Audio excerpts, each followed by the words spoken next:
I see you all on Instagram.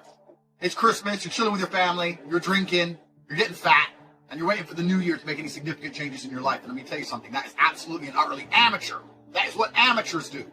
And the reason I can say that's what amateurs do is because that's what everyone does. And everybody's a amateur.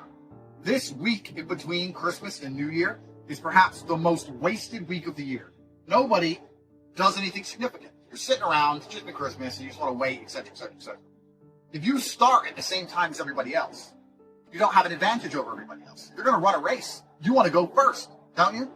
Right? So do you have to wait for the calendar to reset because you really need that little bit of extra motivation to not be a lazy piece of shit? Do you need to see a number 1 on the calendar to get up and get your work done? It's the day after Christmas. The jet's fueled, jumping on the plane, and I'm going out into the streets to make money. And I have a bunch of money, and I'm up working. So I don't know how you can sit at home with no money and think, oh, I don't need to go work right now. I can wait for the new year. No, you cannot wait.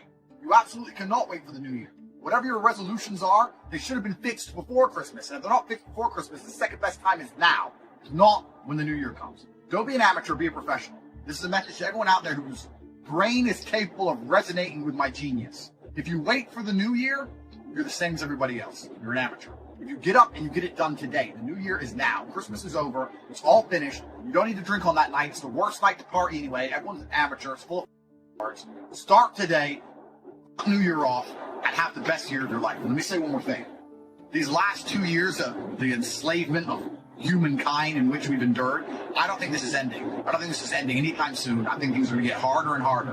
And you need money to protect yourself. I'm insulated from Clown World because there's a huge pile of money in the way. It's hard to get to me. But you people, you don't have that insulation. So you need more passports, you need more cash, you need a better network, you need to get your life together, and you certainly don't have a week to waste. The message for next year is to never give up.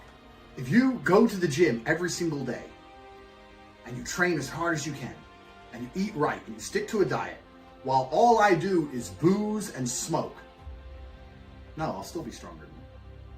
That ain't gonna work either. In fact, it's actually quite interesting. What I would like you to do, my Christmas present to you all, is some self-awareness.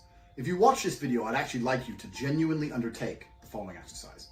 I'd like you to go into the bathroom, strip down to your underwear, and look in the mirror at what an average piece of shit you are.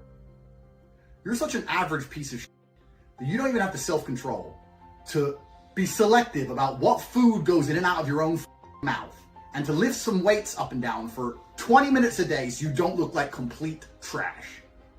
You can't even do that. You look like shit. It's the easiest thing in the world to change. It's a biological certainty that if you stop eating like a gluttonous moron and go do bare minimum exercise, you're gonna be in the top 5 percentile of body shapes on the planet. And you haven't even managed to do that. What kind of human existence is that? They talk about average. Hey, I'm just your normal guy. The normal guy's a loser. The average guy is a loser. If the average guy and me want the same, guess who's getting it? I want you people to understand something.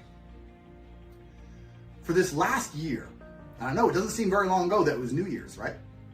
For this last year, you've had all these big hopes and dreams and aspirations, and you've achieved precisely none of them. You've made a little bit of money, you paid your rent, you bought some food, with your spare money you bought a bit of Bitcoin, and you've achieved nothing.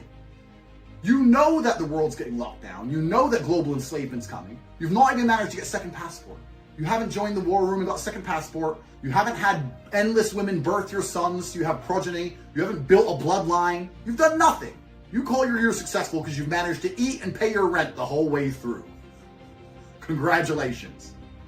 And on top of all of it, something which is effectively free to do, that we just discussed, like go to the gym a little bit and not look like human garbage, you've once again failed at. I want you to truly, truly believe in yourself. And I hope that next year things are different.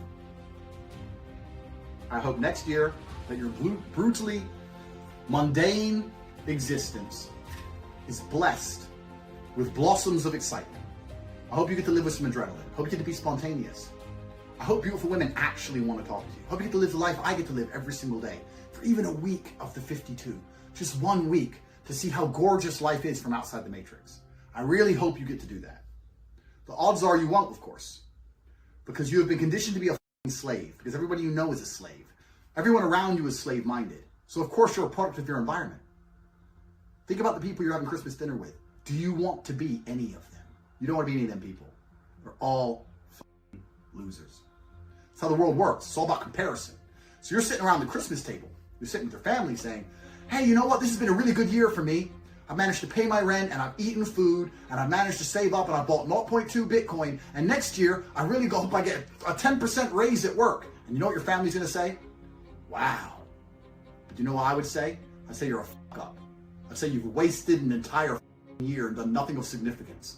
I'd say the things you've done last year pale in comparison to the things I've done last year, and the things that you will do next year pale in comparison to the things I will do. It is a spiral, a death spiral, in which you will perpetually fail in comparison to Andrew Tate for the rest of your human years. And when you die, if by some freak accident our graves end up next to each other, everyone's going to read my headstone and ignore yours because you're average. And there is nothing worse on this planet than Mr. Average. Nothing about you, from the way you look, to the things you say, to the people you associate with, absolutely nothing about you is exceptional. You are brutally mundane. Your last year, if I was forced to endure it, would be a level of depression in which I have never experienced. Your last year, the happiest day of your life, was worse than the average Tuesday of my existence. Your last year was shit. Your upcoming year is going to be shit. You look like shit. You think like shit.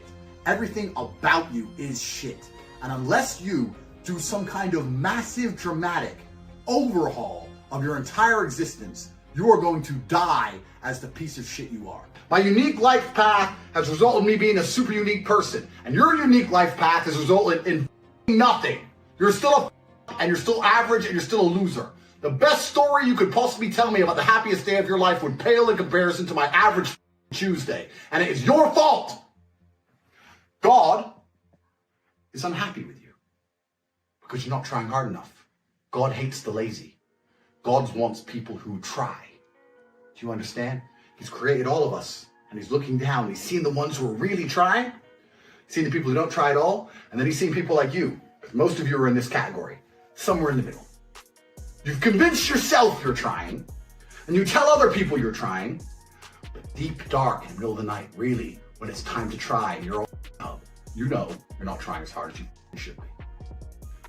So another year has passed, hundreds of millions more dollars for me, 10 or 15 new supercars, 3 new houses, tried to cancel me and failed. Here I am, more famous and sexy than ever. What have you achieved this year that could genuinely be brought up in the same conversation without making you look like a dickhead? Nothing.